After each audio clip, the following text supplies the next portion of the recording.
my notion is simply art.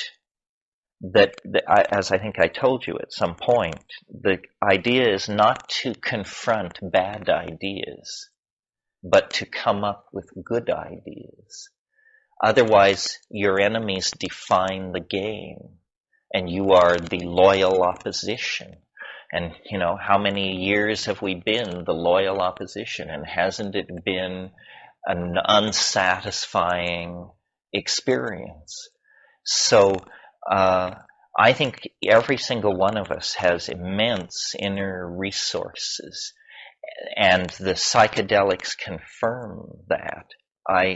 And by inner resources, I mean of intelligence and information and beauty.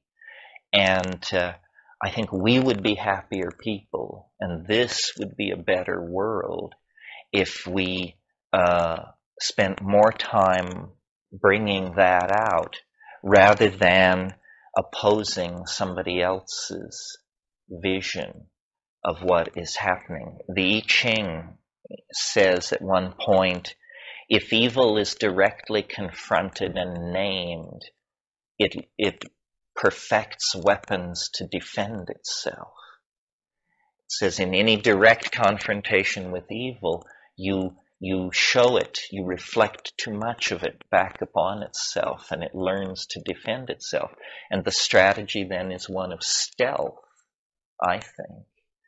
And, beginning at least with, I don't know, it's just an art historical game, but let's say the pre-Raphaelites. There have been these waves of aesthetic and social dissent.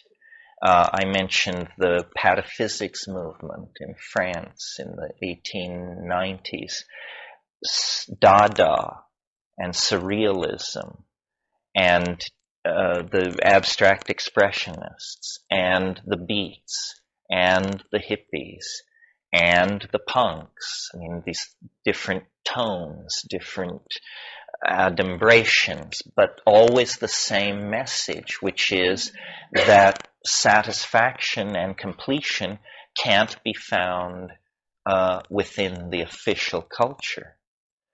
And, I came up into that. I was born and raised in an incredibly conventional situation by very loving parents in a pleasant environment. And I just couldn't wait to break their hearts and get away to sin and the big cities and all of that. So the important message to take out of all of this, I think, for people in your position who may or may not wish to grapple with abstract mathematical models of time or trade with naked aboriginals in steaming jungles, what can you take into your own life? It seems to me what the whole thing, the tension between these bohemian countercultural critiques and bourgeois society is about, is what I call the primacy of direct experience. If you are inside a Christian world, or a capitalist world, or a Jewish world, or a Republican world, or a democratic world, these are worlds of ideas.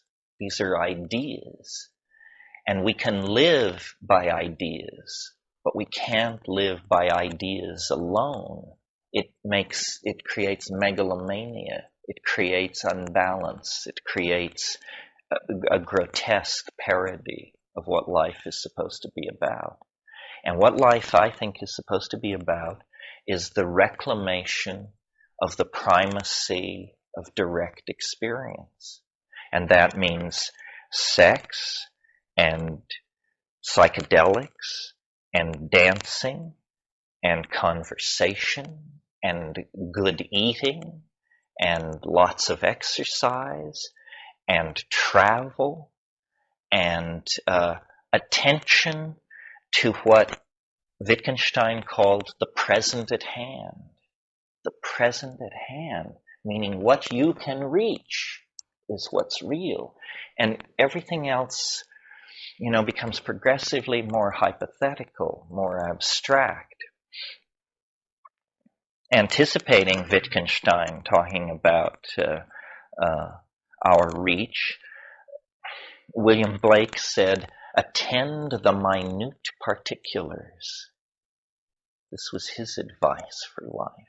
Attend the minute particulars.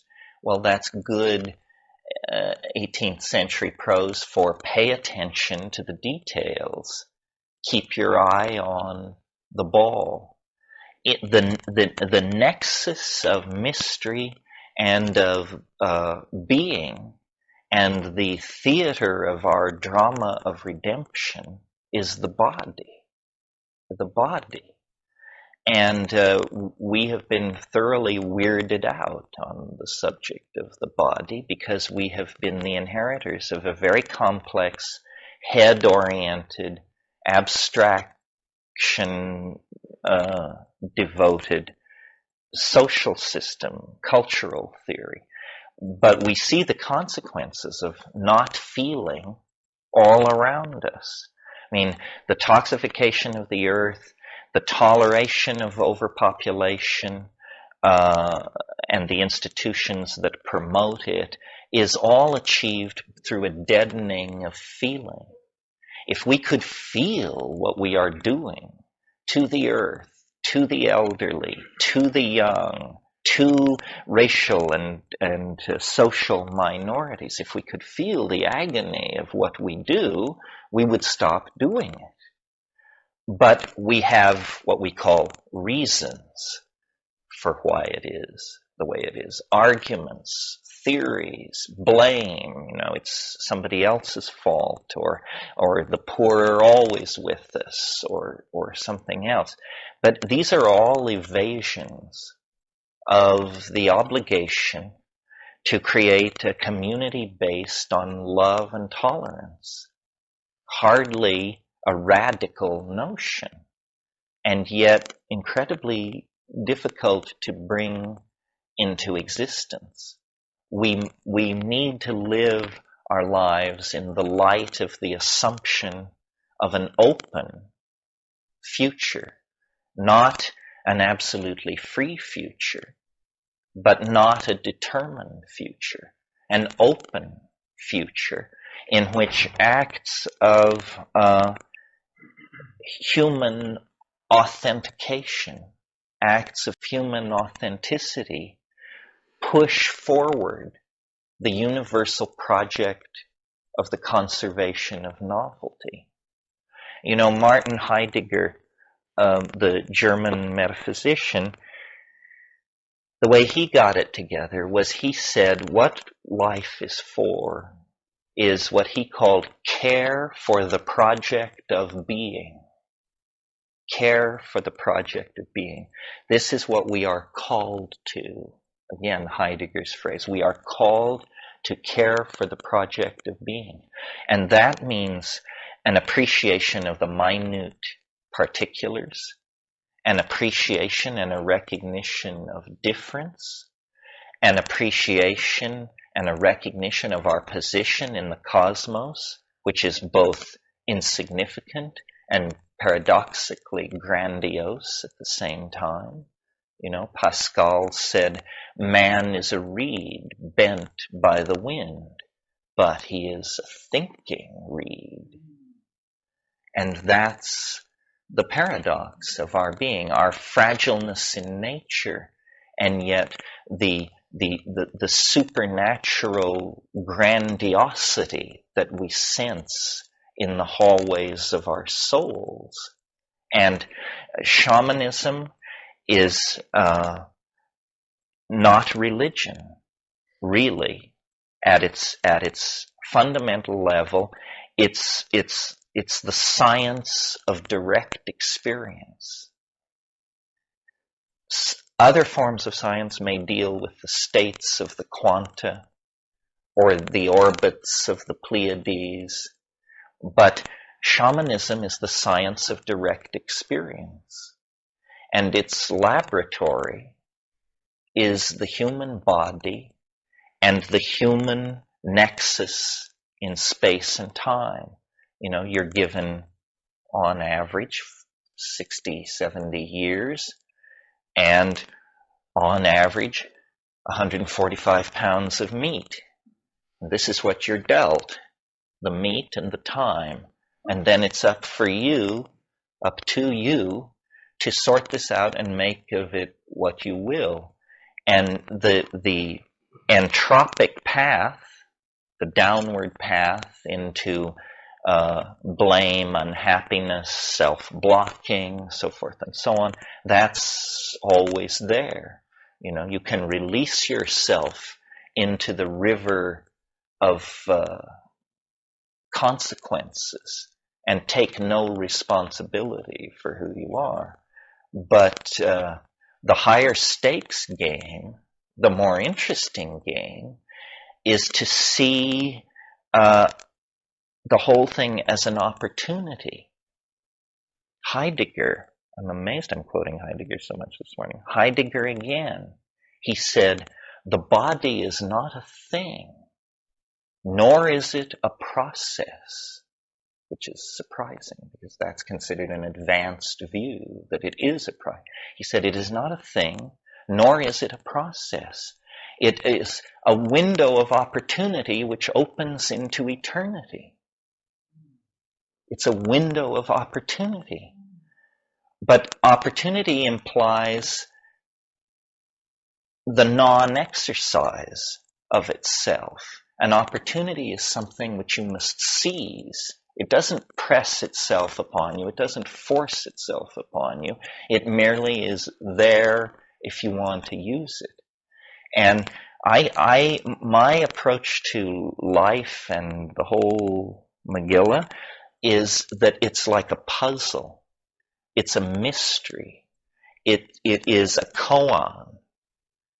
And salvation occurs simultaneously through an act of love. That's not news, but here's news. Simultaneously through an act of love and an act of rational apprehension, understanding. Love without understanding is not the full story. Real love requires understanding. Rational apprehension is a kind of penetration of the beloved person, nation, ecosystem, whatever the beloved is.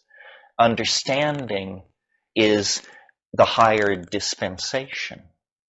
And these psychedelics, which, you know, in the 60s and 50s were simply called consciousness expanding drugs, good old phenomenological description. If there's an iota of possibility that they expand consciousness, then we must put our attention on this area, because it is the absence of consciousness that is making our situation so very uncomfortable. People going for the fast buck, people elbowing their neighbor and their neighbor's concerns out of the way, trampling over each other. Low consciousness activity is the problem.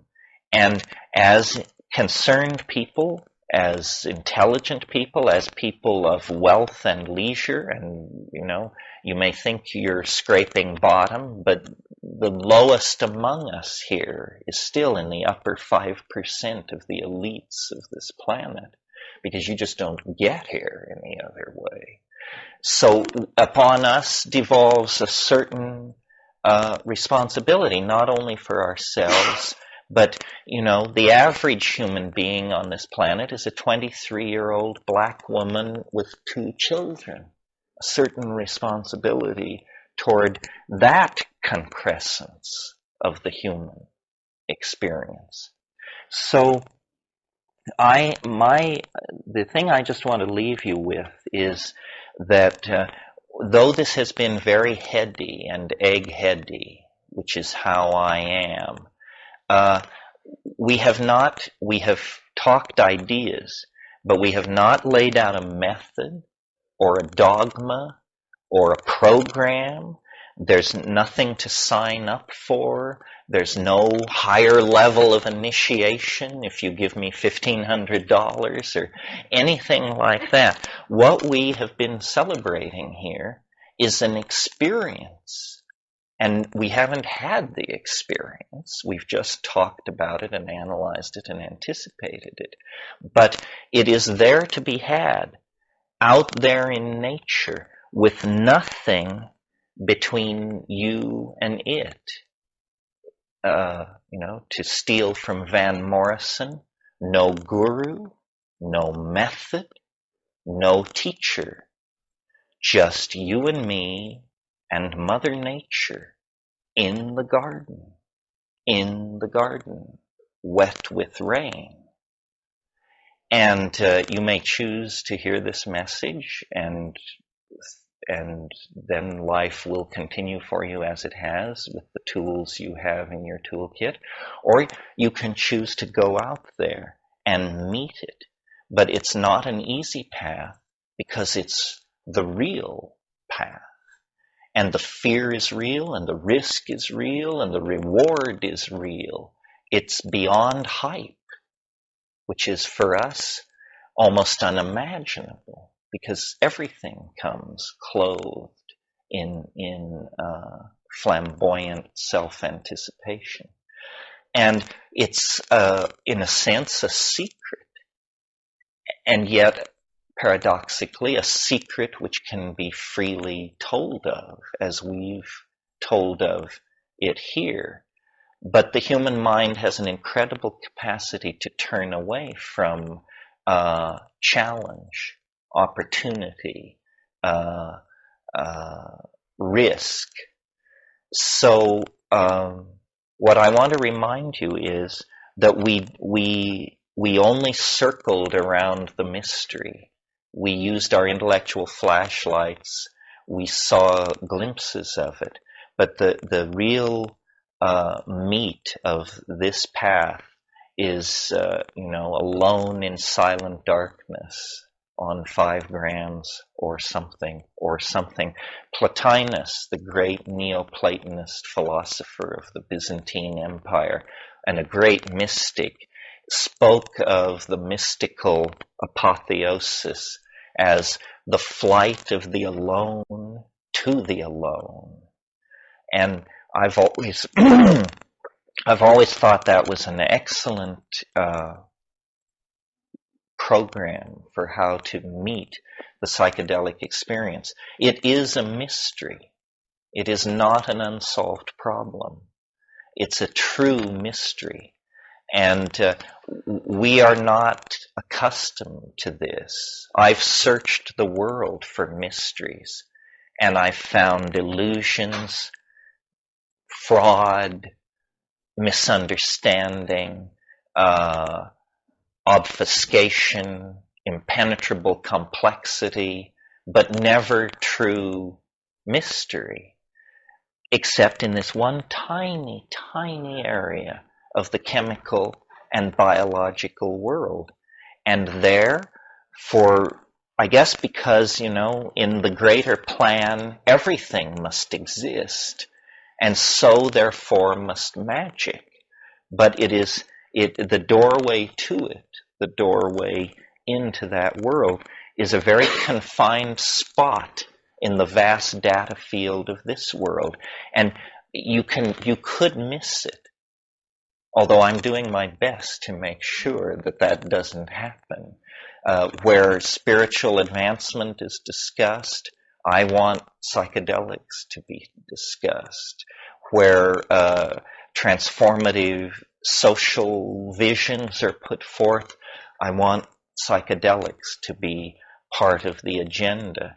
To me, the only thing you can compare it to is sexuality on one level, but it's different from sexuality because sexuality is written into the bones. Very few people can go from birth to the grave and escape it.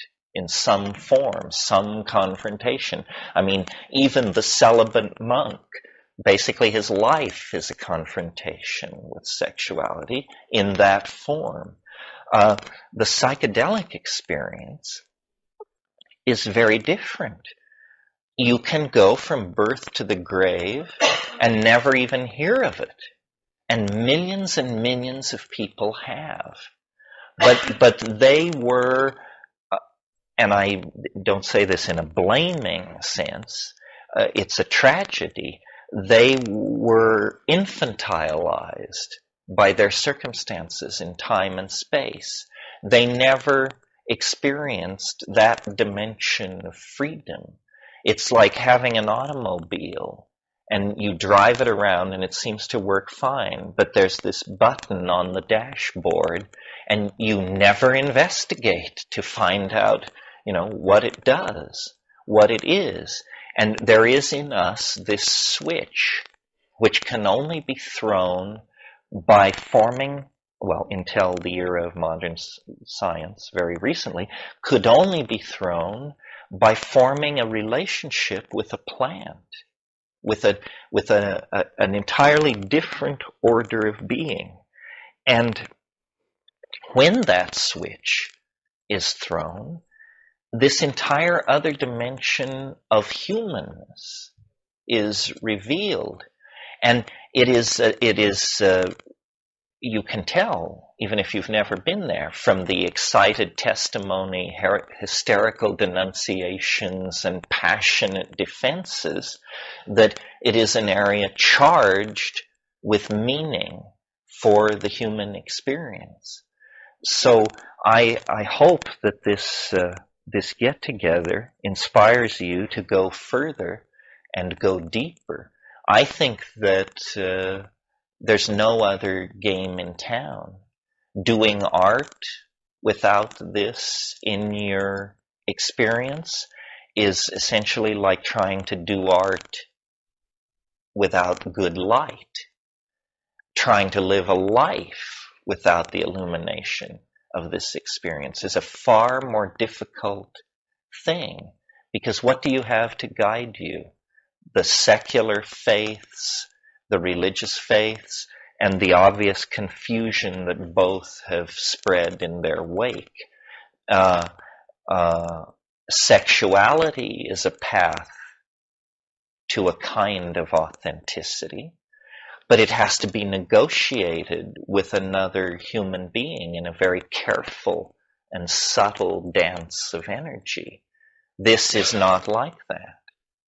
This is something where there is a subtle dance of energy, but it's not with another human being. It's with, and then you can either think of it as a mushroom, or God, or the universe itself, or Gaia. It will take all those projections with equal ease. So somehow, each of you from different pasts and with different futures have come through this place where we were all cotangent for 4 days. And if you are not a psychedelic person, and you, through the fact of having been here, become one, then you will look back on this weekend as a primary turning point in your process of simply growing and growing up. And for those of, if that happens to you, that is the satisfaction of my work. As I say, I don't think of myself as a guru. I think of myself as a doorman. And I'm very happy to see people pass in to the 4-star experience that lies through the fogged and etched glass.